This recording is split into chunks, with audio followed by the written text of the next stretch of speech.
4, 3, 2, 1.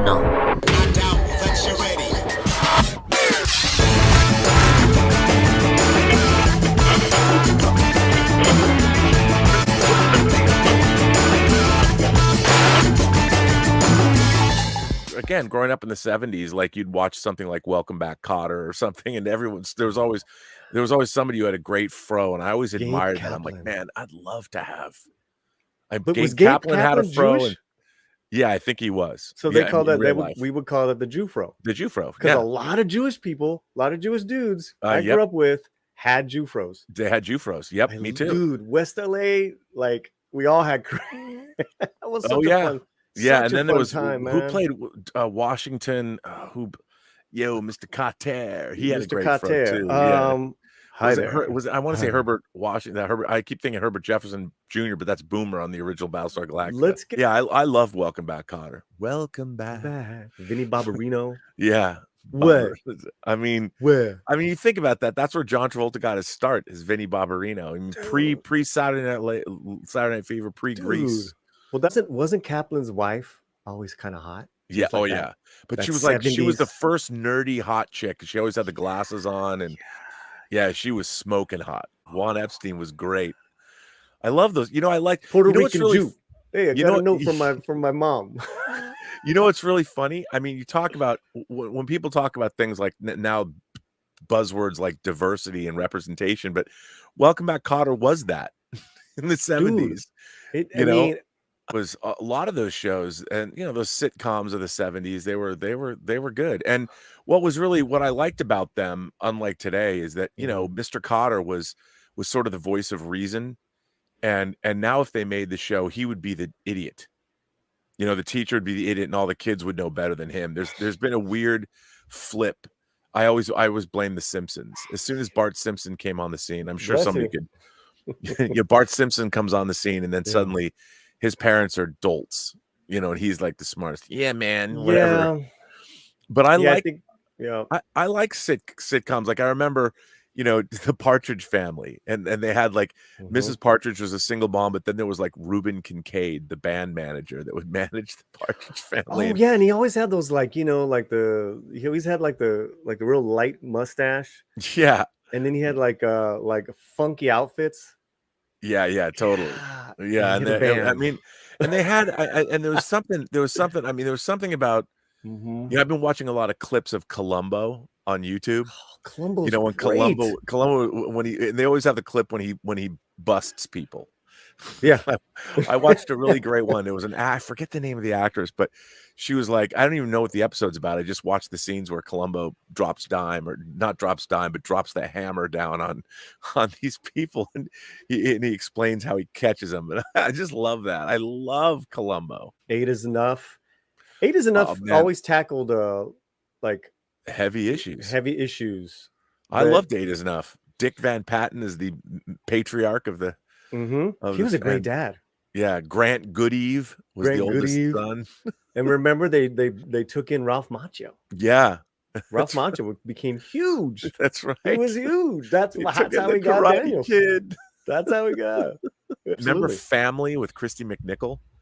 That was a Family. And then on the flip side of that was Soap. With Billy Crystal. With Robert Guillaume. Yeah. Good Lord, that was that show pushed the envelope. That was a pretty bawdy show.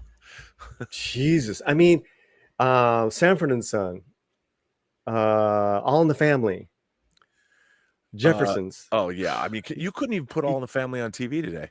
You can't do those. People would freak out. You can't. There's no. I mean, yeah. In a way, what's interesting is we have a lot of sophisticated. We have some great TV. I mean, we are going through a golden age. About the last 20 years has been a golden age of TV shows and things like that. But we still can't touch issues. I mean, for those of you who've never seen All in the Family was about the Bunkers. And Archie Bunker was a horrible, racist pig. And yet, and then his daughter yet, played by Sally Struthers, and she had Rob Reiner, the director, was who used to be an actor who made like Spinal Tap, When Harry Met Sally, and A Few Good Men, and Misery, and Stand Marty By Me. DeBurgi. Yeah, Marty DeBurgi and Spinal Tap. He plays the really ultra liberal college, leftist, and he butts heads frequently with. And Archie Bunker just said some completely shocking things that if you heard and it was on network television. Yep, CBS. Yep. And then you had wasn't like show. The Jeffersons a spinoff? The Jeffersons was a spinoff of the spinoff, wasn't it? Yep. Yeah, that was the black, but it was different. The Jeffersons was a black family. And moving on up. I mean, just that alone would be problematic now. Yeah, even Sanford and Son. Dude, I have the DVDs. I have the DVDs, bro. Well, you must. I mean, that must be the Latino slant. About Sanford and Son. Sorry, I'm gonna go real fast. Yeah. Like in my senior year, in our theater class, we reacted one of the scenes out. We were playing black guys, dude. Oh man, was just classic. And then there's like Freddie Prinze Jr. Chico and the Man. Chico and the Man. Chico and the Man. Could you do Chico and the Man today? Hell no. With what's his name? What was the actor? What was the old what was his name? Jack Albert. Yeah, right. That's right. He was in Jack Albert. Charlie and the Chocolate Factory. Yeah. Yes, he was. He was Grandpa Joe. Yeah, yeah. God, he was great. Yeah, I mean, all these bind us together. They all bind us together, bro. Yeah. Everything we just talked about, right? You're from Seattle. I'm from LA, East and West side. Well, it's like, and we all watched the same stuff because there was only 3 networks, so everybody had that collective experience of watching those shows. Yeah, we were able to be latchkey kids because we had all this we had really good entertainment to help us grow up. And it's such a funny thing. I mean, I would ride my bike or skateboard to school or walk home, and so when you'd walk home usually with friends or something. You'd have like the conversations you had when you were kids, but there was no like I grew up in a pretty nice place, but kids we had our lives. Like you'd leave the house and your mom would just come back at dinner. But what you had to do when you were a kid was you learned how to like politic with your friends. Like you had to like, if you were going to go do something, you had to like, you get together like 3 or 4 of you, you had to decide what to do. And if somebody didn't really want to do that, you had to kind of go along with the group and learn how to kind of get along with people. And I think it was a skill that has kind of been lost. I think you hear a lot about how much anxiety there is now with people looking at Instagram and being cyberbullied or all that. But when we were kids, because you were going to be friends and you're always hanging out together, you had to learn how to get along.